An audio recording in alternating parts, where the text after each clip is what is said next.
Le festival Facette, pour moi, c'est une façon très décomplexée, pop et colorée de parler de la santé mentale. Il y a vraiment une volonté et une dynamique d'apporter de la légèreté dans des sujets qui sont parfois lourds à aborder. Je trouve ça hyper agréable parce qu'on se sent vraiment comme dans une grande safe place. L'idée, c'est être là pour aider, mais aussi profiter, découvrir, rencontrer des gens et nourrir ma santé mentale, ma propre santé mentale.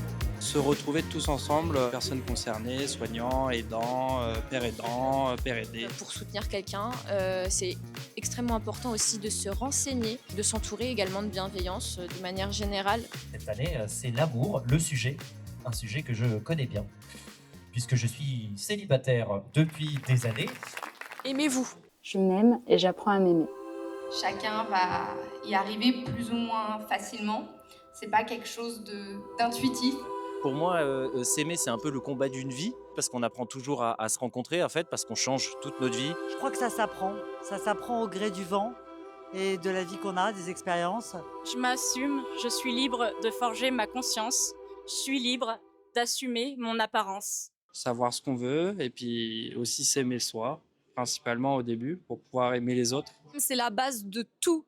Pour partager de l'amour, grâce à l'amour de soi, on peut aussi transmettre des ondes positives aux autres.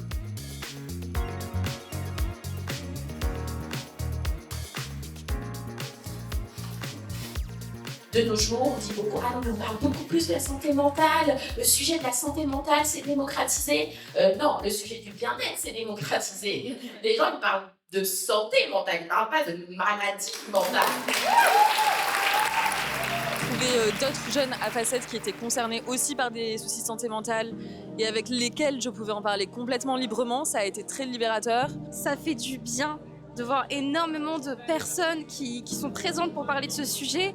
Dans mes relations, qu'elles soient amicales ou amoureuses, avoir tantôt peur d'être trop froide et distante ou alors trop démonstrative et enthousiaste. Globalement, j'ai toujours l'impression de ne pas mettre le curseur au bon endroit, de ne pas faire comme il faut, de ne pas être comme il faut et encore moins de savoir aimer comme il faut.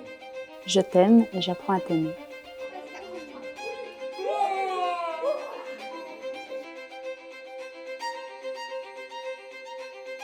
On a le droit d'être aimé. C'est ok de passer par des phases de creux. Vous passerez à travers, vous vous en sortirez.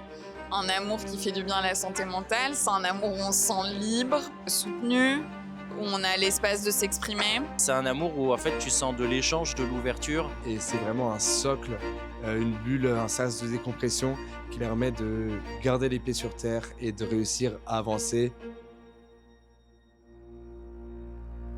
C'est vraiment une base solide et un repère important dans la vie. C'est important de le ressentir, mais c'est aussi important de le manifester. Et moi je veux être comme tu es. C'est chacun avec sa singularité. C'est chacun comme on est. C'est chacun avec son humeur. C'est chacun avec son bonheur. C'est chacun avec son amour. Si dans la vie vous vous trouvez face à des obstacles ou à des barrières qui vous empêchent d'avancer pour réaliser vos projets, écoutez vos familles, écoutez vos amis. Croyez très fort en vous parce que la croyance et l'amour de vos proches, c'est la véritable motivation pour avancer. Facette, c'est tous ensemble et chacun à sa manière. Et ça, c'est magnifique. Je brille de toutes mes facettes.